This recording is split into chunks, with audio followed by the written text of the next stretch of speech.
So when God reveals your purpose or the plan that he has for your life, there's more than likely, I'm saying more than likely, but there definitely is going to be a refining period. You see, you're going to discover what it is that God has called you to do, what it is that God would like for you to do, the path or direction that God would like you to go with your life, right?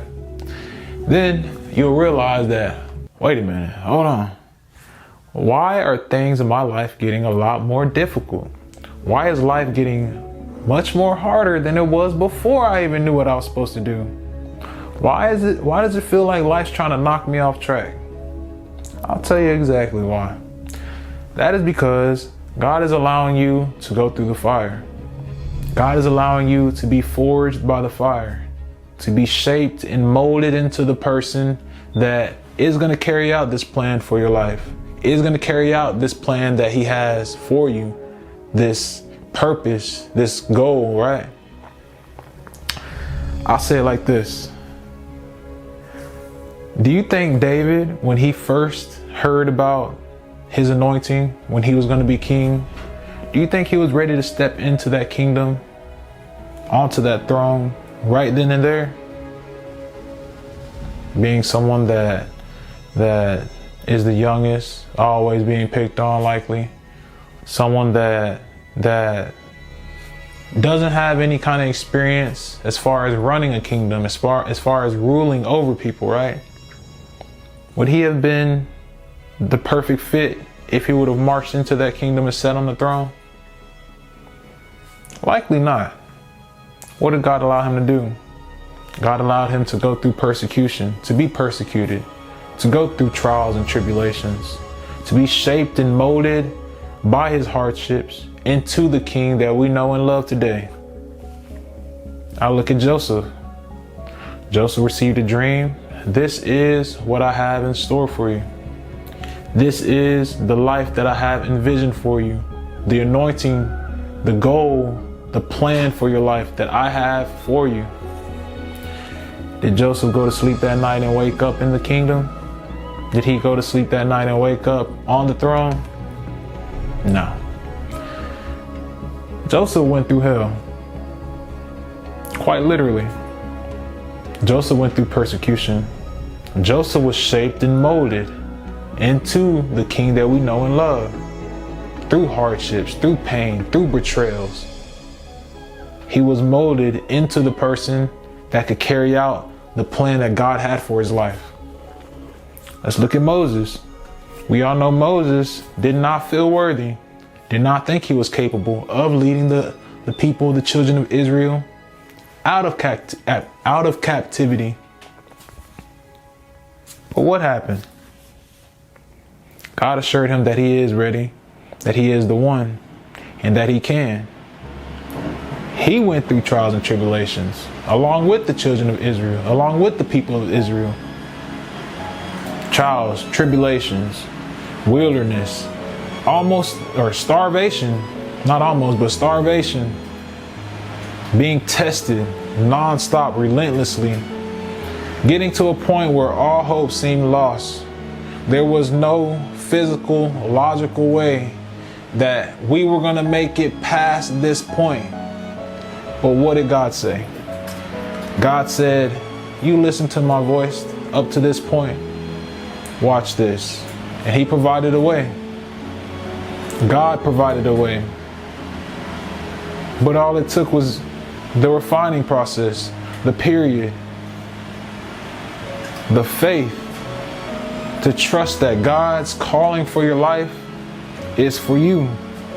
It may not make sense to you right now, right in this instance, but if he called you to do something, if he placed something in your heart, if he placed something in your being that you feel is what you should do, is what you are called to do, even if it doesn't feel fully like it's something that you can do right now, just know that God is there, holding your hand on your back, pushing you forward.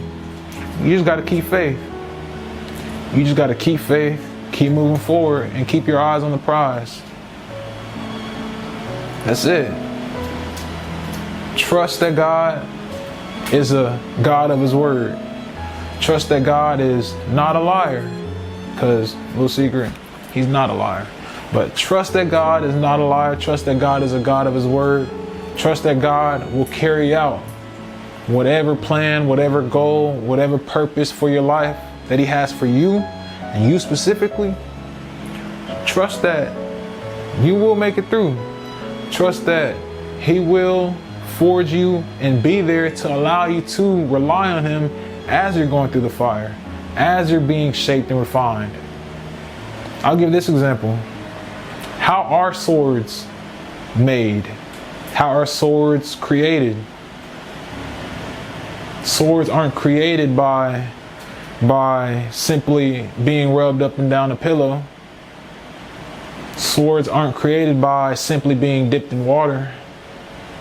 Swords are created by going through the fire, being beaten and shaped and molded into the perfect masterpiece, the perfect blade, the perfect weapon that can be used against your enemies, against the enemies.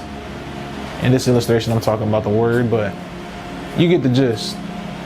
In order for a masterpiece or something to be made perfect in this world, I'll say perfect, but in order for it to be refined and reach the point to where it can carry out what it was made to carry out, it has to go through the fire. It has to be shaped. It has to be forged.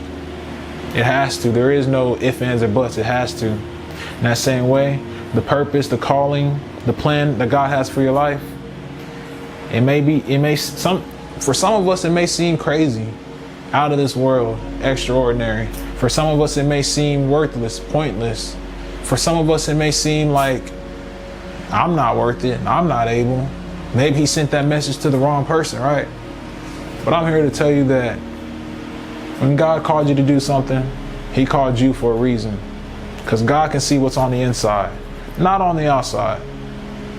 You yourself may feel that you know yourself the best, but I promise you God knows you better.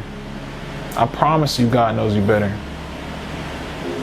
You just gotta have faith and trust that he is gonna mold me into this person. He is gonna shape me into this person.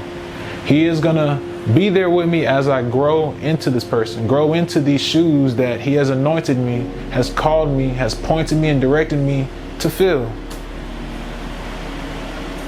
Faith. Faith is the word of the day. Keep faith and have trust. Keep moving forward. One foot at a time, one foot in front of the other. Slow but steady steps. And it'll eventually get to a point where, hey, you'll reach that point. It'll get to a point where you'll reach that point being the end goal. The person that God has called you to be. Eventually that will come if you continue to march forward. Eventually the finish line will come if you continue to march forward. Eventually it will come. It will end. It will be over. And then another journey will start. But we're not focused on that right now. Right now we're focused on you understanding that life will continue to get hard. Life will continue to shape you and mold you once you get this calling, once you feel your calling, once you feel your purpose. All you must do is have faith, stay faithful, stay hopeful, and trust God. I hope someone received this message. Hope this resonated with someone out there. Y'all stay blessed. Y'all continue moving forward. Y'all keep faith and keep God as number one in your life. Y'all stay blessed, and I hope y'all have a great and blessed rest of y'all's week. See y'all.